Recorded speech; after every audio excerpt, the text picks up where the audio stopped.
जय राम जय जय राम, श्री राम जय राम।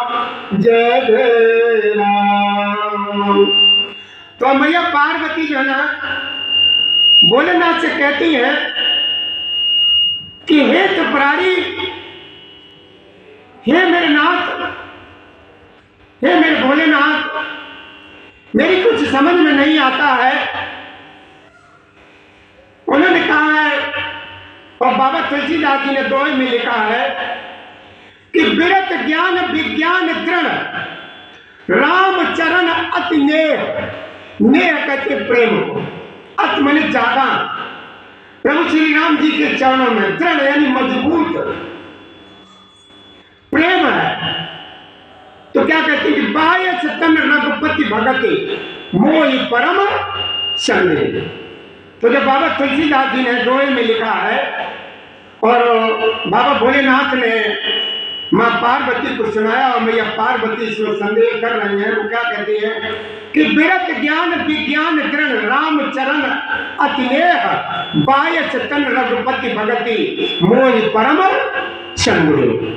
ये भैया जो प्रसंग चल रहा है, ये चल रहा है उत्तरकांड से। प्रभु श्री राम जी की कथा ये उत्तरकांड सप्तम सोपान चल रहा है। इसमें मैया पार्वती जो है ना भोलेनाथ से पूछ रही है, ये जो है ना कागभूषण जी का आपने नाम लिया है, राम राम बेटा, राम राम राम राम राम राम राम राम राम राम राम राम, कि विरत ज्ञान विज्ञान दृढ़ राम चरण यति नेह, बाह्य तन रघुपति भगति मोहि परम संदेह। तो मां पार्वती जी ने कहा कि हे त्रिपुरारी, तो ये कौवे का शरीर पाकर भी कागभूषण वैराग्य ज्ञान और विज्ञान में दृढ़ है, उनका प्रभु श्री राम जी के चरणों में अत्यंत प्रेम है और उन्हें प्रभु श्री राम जी की भक्ति भी प्राप्त है, इस बात का मुझे परम संदेह हो रहा है। हे नाथ, ये मेरा संदेह आप दूर कीजिए, दूर कीजिए, दूर।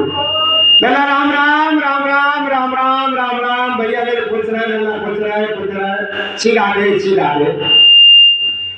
तो आगे क्या कहा मेरे बाबा तुलसीदास जी ने चौपाई में लिखा है कि नर चैत्र में सुना हो पुरारी।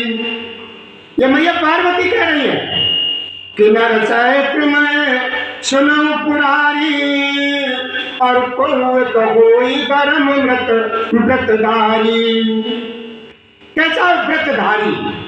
नर सहस्त्र में सुनो पुरारी, कोई होई धर्म व्रतधारी, धर्मशील कोटिक में कोई और विषय विमुख विराग रत होई। क्या कहा?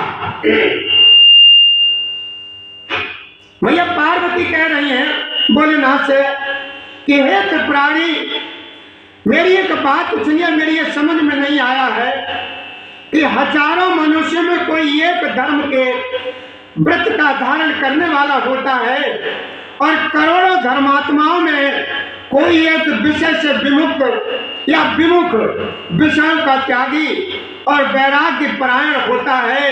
लेकिन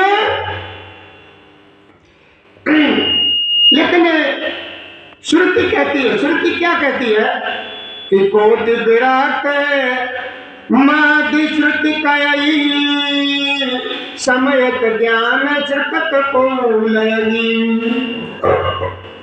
क्या कहती है भैया? क्या कहती है कि मेरी बाबा भोलेनाथ, मेरी समझ में नहीं आ रहा है कि विषय का क्यों कि धर्मात्मा में कोई एक विषय से यानी विषयों का त्यागी और वैराग्य परायण होता है। और श्रुति भी कहती है, श्रुति कहती है वेद और शास्त्रों को, कि श्रुति क्या कहती है? श्रुति कहती है कि करोड़ों व्रतों में कोई एक ही समय के निर्धारित ज्ञान को प्राप्त करता है और करोड़ों ज्ञानियों में कोई एक ही जीवन मुक्त होता है। जगत में कोई बिरला ही ऐसा जीवन मुक्त होगा। कैसा? कितन सहस्त्र सब सुख खानी, दुर्लभ ब्रह्मलीन विज्ञानी, धर्मशील ब्रह्त अरु ज्ञानी जीवन मोक्ष ब्रह्म पर प्राणी। कि हजारों जीवन मुक्तों में भी सब सुखों की खान ब्रह्म में लीन ब्रह्मवान पुरुष और भी दुर्लभ है। धर्मात्मा वैराग्यवान ज्ञानी जीवन मुक्त और ब्रह्मलीन, ब्रह्मलीन जो ब्रह्म में लीन हो। तो आगे क्या कहते हैं, इन सब में भी एक देवाधिदेव महादेव जी वह प्राणी अत्यंत दुर्लभ है जो मद और माया से रहित होकर भी प्रभु श्री राम जी की भक्ति के परायण हो। हे विश्वनाथ, ऐसी दुर्लभ हर भक्ति को कौआ जो है ना ये कैसे पा गया, ये मेरी समझ में नहीं आया है, आप इसको समझा करके कहिए। आगे मेरे बाबा ने तुलसीदास जी ने दोहे में लिखा है, बड़े ध्यान से सुनकर, प्रसंग बहुत अच्छा चल रहा है कि राम परायण ज्ञान रत गुनागार मति धीर नाथ कयो कई कारण पायो काज शरीर। तो मैया ने पूछा कि ये बोले ना तुम्हें ये बताने की कृपा करें कि जब इन्हीं का इतना प्रेम है प्रभु श्री राम जी में, इतना सब कुछ, इतना ज्ञान है, सब कुछ है, तो इन्होंने कौवे का शरीर कैसे पाया? ये कौवे का शरीर किस कारण और कैसे पाया, ये बताने की कृपा करें, यह मुझे समझाइए। बताइए कौवे ने प्रभु का यह पवित्र सुंदर चरित्र कहाँ पाया? और हे कामदेव के शत्रु यह भी बताइए आपने इसे किस प्रकार सुना? मुझे बड़ा भारी इसमें जो है ना कौतूहल हो रहा है। गरुड़ जी तो महान ज्ञानी, सद्गुणों की राशि, यानी हरि के सेवक और उनके अत्यंत निकट रहने वाले उनके वाहन ही हैं। उन्होंने मुनियों के समूह को छोड़ करके कौवे से जाकर के हरि की कथा किस कारण सुनी। ये मैया पार्वती पूछ रही है भोलेनाथ से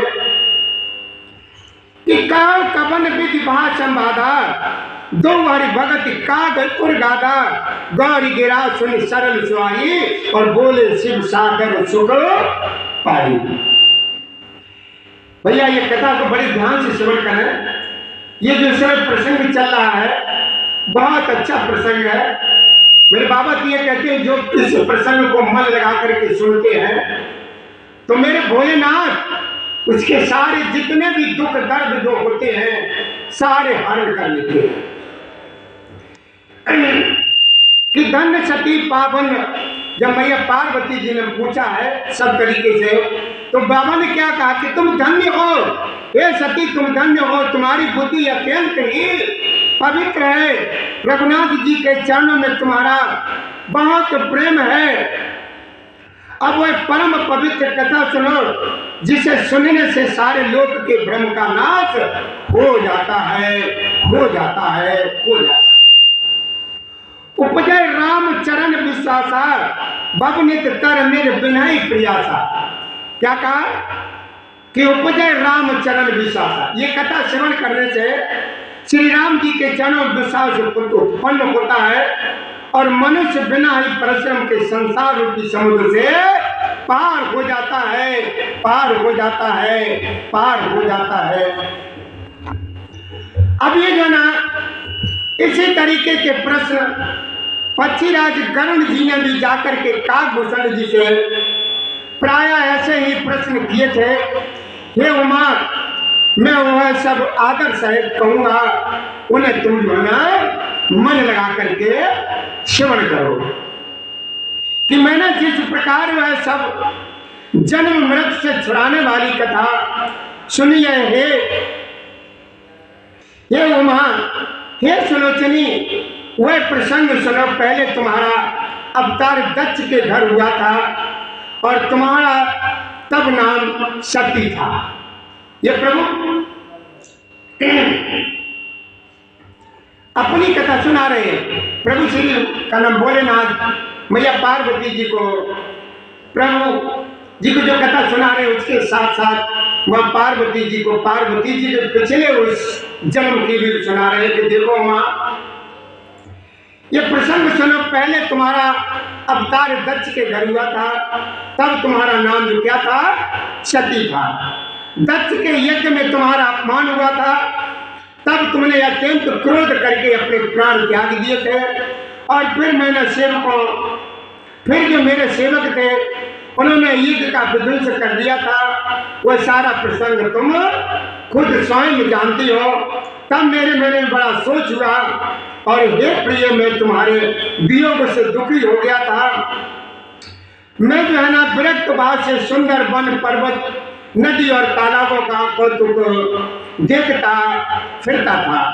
सुमेरु पर्वत की उत्तर दिशा में और भी दूर एक बहुत ही सुंदर नील पर्वत है, उसके सुंदर स्वर्ण में शिखर है। उनमें से 4 सुंदर शिखर मेरे मन को बहुत ही अच्छे लगे हैं। उन शिखरों में एक एक पर बरगद, पीपल, पाकर और आम का एक एक विशाल वृक्ष है। पर्वत के ऊपर एक सुंदर तालाब शोभायमान है, जिसकी मणियों की सीढ़ियां देख करके मन जो है ना मोहित हो जाता है। उसका जल शीतल, निर्मल और मीठा है। उसमें रंग बिरंगे पांव से कमल खिले हुए हैं। हंसगण मधुर स्वर से बोल रहे हैं और बहुत सुंदर गुंजार कर रहे हैं। ऐसा वहां का दृश्य है उमा, ऐसा वहां का दृश्य है कि माया कृत गुण दोष अनेका। ये उमा बड़े ध्यान से श्रवण करो कि माया कृत गुण दोष अनेका और मोह मनोज आदि अभिवेका। उस सुंदर पर्वत पर वही पक्षी जिसका नाम है कागभूषण रहता है, उसका नाश कल्प के अंत में भी नहीं होता है। माया रचित अनेकों गुण दोष मोह काम आदि अविवेक जो सारे जगत में चारों तरफ छाए हुए हैं, छा रहे हैं, उस पर्वत के पास भी कभी नहीं फटकते हैं। वहां बच करके जिस प्रकार वह काग हरि को बचता है, ये उमा उसी प्रेम सहित आप भी सुनो, उसी कथा को आप भी बड़े प्रेम से सुनो। वह पीपल के वृक्ष के नीचे ध्यान रखता है, पाकर के नीचे जप यज्ञ करता है, आम की छाया में मानसिक पूजा करता है। श्री हरि के भजन को छोड़कर उसे दूसरा कोई काम नहीं अच्छा लगता है और ना ही वो करता है। बरगद के नीचे वह श्री हरि की कथाओं के प्रसंग कहता है। वहाँ अनेक पक्षी आते हैं और कथा सुनते हैं। यह विचित्र रामचरित्र को अनेक प्रकार से वो प्रेम सहित और आदर पूर्वक गुणगान करता है। सब निर्मल बुद्धि वाले हंस जो सदा उस तालाब पर बसते रहते हैं और उसी कथा को सुनते हैं। जब मैंने वहां जाकर के यह कौतूहल देखा, तब मेरे हृदय में विशेष आनंद उत्पन्न हुआ है उमा। तब मैंने हंस का शरीर धारण कर कुछ समय वहां निवास किया। प्रभु श्री राम जी के गुणों को आकर सही सुनकर के फिर कैलाश को वापस चला आया। ये सारा जो है ना मेरे बाबा भोलेनाथ ने मैया पार्वती जी को श्रवण कराया। तो हे उमा, मैंने सब ये इतिहास कहा कि जिस समय मैं कागभूषण जी के पास गया था, अब वो कथा सुनो। जिस कारण से पक्षी कुल के ध्वजा गरुण जी उस काग के पास गए थे, वो भी श्रवण करो, वो भी श्रवण करो। तो भोलेनाथ मैया पार्वती को ये कथा श्रवण करा रहे हैं और मैया पार्वती बड़े प्रेम के साथ कथा को श्रवण कर रही है कि श्री रघुनाथ जी ने ऐसी रण लीला की कि जिस लीला का स्मरण करने से मुझे लज्जा होती है। और मेघनाथ के हाथों अपने को बंधवा लिया राम जी ने। तब नारद मुनि ने गरुड़ जी को प्रभु श्री जी के पास भेजा था जिससे उन सर्पों को उस नाग बाज को काटा था कि बंधन काट गयो गुण गादा, उपजा हृदय प्रचंड विषादा, प्रभु बंधन समुदत बहुभांति और करत विचार उरग आरा। सर्पों के भक्षक गरुड़ जी बंधन काट करके गए और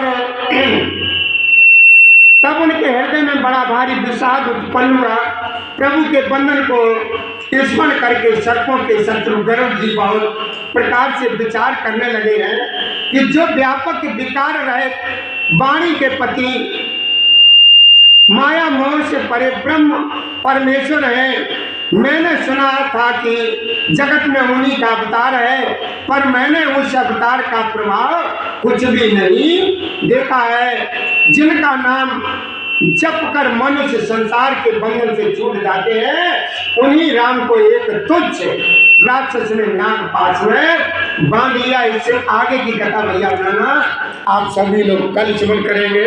इसी के साथ कथा को यहीं पर विराम देने की इजाजत दीजिए।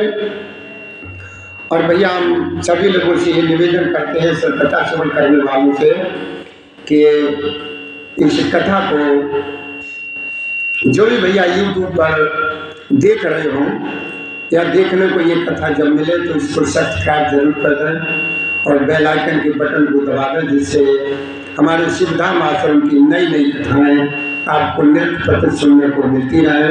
इसी के साथ जय श्री राधे, जय श्री कृष्ण, श्री कृष्ण गोविंद हरे मुरारी, हे नाथ नारायण वासुदेवाय नमः।